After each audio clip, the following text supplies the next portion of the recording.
Welcome to the deep dive. Today we're tackling, well, a really big one, the Dutch pension system. Now, you might think pensions may be a bit dry, but honestly, this is fascinating stuff, and it affects, well, pretty much everyone in the Netherlands. Absolutely. We've got a great source to walk us through it. It's a detailed look from the YouTube channel Current Ratio, specifically part 1 of their analysis called Het Pensioendrama. The pension drama. Strong title. Right. So, our mission for you today is simple, really. Cut through the noise, understand why there's this push to change a system that many people think is, frankly, world-class. Yeah. What are the arguments for and against? And crucially, what could it all mean for your financial future? And you know, what really hits you first from that current ratio analysis is just how highly they rate the current Dutch system. They really do. They don't mince words. They call it potentially damned beautiful, maybe even the best pension fund in the world. I think That's quite the statement. it really is. It makes you stop and think, okay, what makes it so good? Yeah. And if it's that good, why mess with it? Exactly. What's the foundation here? Well, according to the video, the setup is, at its core, pretty straightforward. Employers and employees, they both chip in a percentage of salary. Right. Into a shared pot. Exactly. And that big pot of money, it gets invested. The returns from those investments, plus the money still coming in from people working now, that's what pays the pensions for retirees. Okay. Standard model in many ways, but maybe done exceptionally well here. Seems like it. They give this really striking example, the Holland America Line Pension Fund. Oh, yeah, I saw that. So the company itself, gone. No new contributions coming in for years. Right. No active workforce paying in. But the fund, Yeah. it's apparently done so well with its investments that its coverage ratio, basically how much money it has versus what it owes, is over 200%. Wow, 200%. That really says something about the long-term investment strategy they must have had. It really does. It shows that good management can make these funds incredibly resilient, even without new money flowing in. And then the source zooms in on ABP, the Algemeen Burgerlijk Pensioenfonds. The big one. Oh, it's massive, a true giant in Europe. The numbers are almost hard to wrap your head around. They're talking 570 billion in assets. 570 billion. Wow. Wow. Spread across everything, real estate, stocks, bonds, you name it. And that's against pension promises, the obligations, of about 485 billion. So a pretty healthy buffer there already. A very healthy buffer. And look at the cash flow each year. They get over 15 billion in contributions. Okay. And they pay out about 17 billion in pensions. So paying out slightly more than comes in from current workers. Exactly. But, and this is the crucial part, their investments, they bring in a whopping 42 billion a year. 42 billion from investments alone. Yeah. So even after paying out that 17 billion, they're still making a profit, about 8 billion a year, that goes back into the fund. Okay, let's just let that sink in. So the system isn't just relying on today's workers paying for today's retirees. Not at all. The huge pot of money built up over decades and how well it's invested, that's doing the heavy lifting. Especially important now, with aging populations. Precisely. That capital base and the investment returns are absolutely key to why the Dutch system is seen as so strong. It's built to handle demographic shifts, to some extent. Right. So if it's so strong, why the talk of change? This is where current ratio shifts gears, right? It does. They start talking about this new pension law being negotiated, and the goal is apparently to make pensions more Variable. variable. That sounds less certain. It does. And what's really interesting is what sparked this latest push, according to the source. Yeah, it wasn't like a sudden market crash or anything. No, it seems that the immediate trigger was Agnes Joseph from the new Social Contract Party. She basically stood up and said, hang on, the people whose pensions these are need more say in these changes. Demanding more input for the insured individuals. Exactly. She raised concerns that without that proper input, the whole thing could end up in legal chaos later on.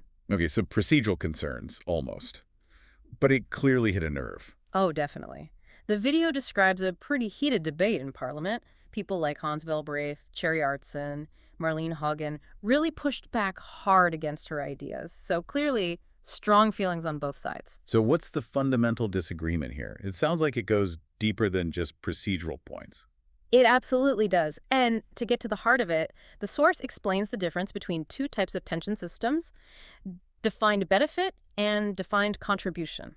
Okay, right. The current Dutch system is mostly defined benefit, isn't it? Largely, yes. Defined benefit means you're promised a certain payout each month when you retire. It's predetermined. Which gives you security, right? You can plan, you know, roughly what you'll have to live on. That's the huge appeal. Security, predictability allows for planning. So defined contribution, that's the alternative they're moving towards. How does that work?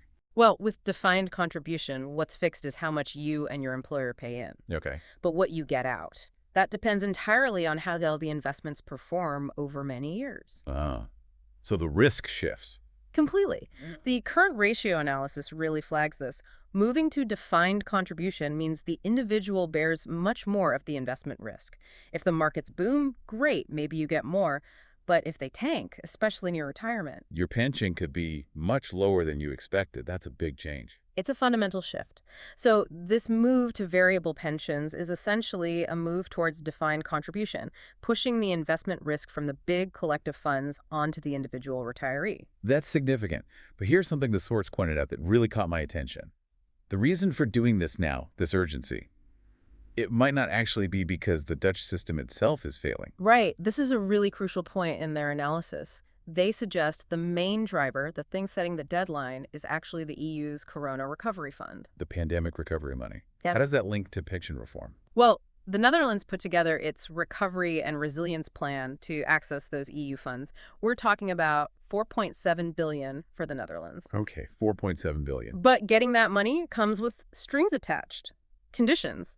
And one of those conditions, apparently, is reform of the second pillar pensions, the occupational ones we've been discussing. And there's a deadline? By 2027, the source frames this as a kind of general European measure, maybe aimed at countries with weaker systems, but applied broadly. So the push isn't necessarily coming from an urgent internal problem in the Dutch system. So hold on. We're potentially overhauling what's seen as a world-class pension system to get access to 4.7 billion in EU funds. Funds which, by the way, the source notes the Netherlands contributed much more to create via increased national debt. That's the context provided, yes. About 45 billion in increased debt for the wider fund. It raises questions about the trade-offs. It certainly does. And the video throws in another curveball related to this EU plan, this focus on gender. Yeah, that was quite specific. Apparently, the recovery plan demands that measures, even things like solar panel subsidies, have to demonstrate a positive impact on gender equality. Gender equality and solar panels. Okay. It seems quite pervasive in the plan's requirements. And the source kind of contrasts this, asking why there's such intense focus on gender risk assessment, but maybe less explicit focus on assessing the risk these pension changes pose to the stability of the pension system itself. That's a fair question. It feels like a potential mismatch in focus, maybe.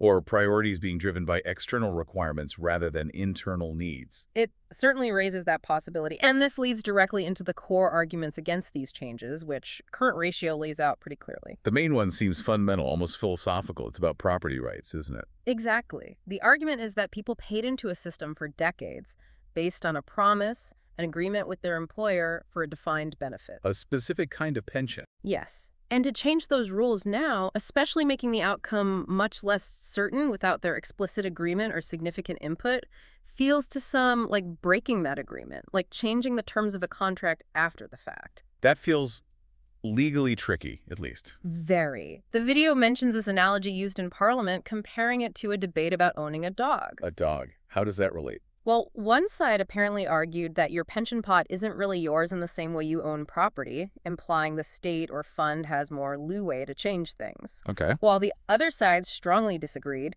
emphasizing the benefits were agreed upon and earned during your working life.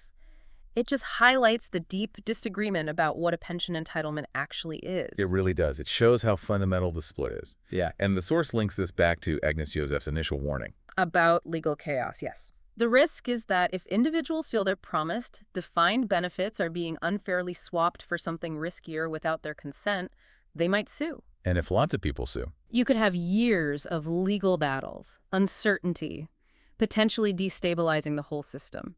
The exact opposite of the intended goal of reform. Right. Creating instability instead of resilience. And the final nail in the coffin for the against argument, according to the source, is simply the sheer strength of the Dutch funds.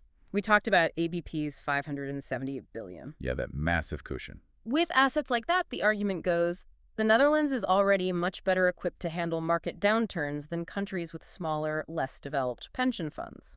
So the need for this drastic shift to a riskier defined contribution model purely for resilience might be less urgent here. That's the contention. They argue the existing system, with its huge scale, already has significant resilience built in.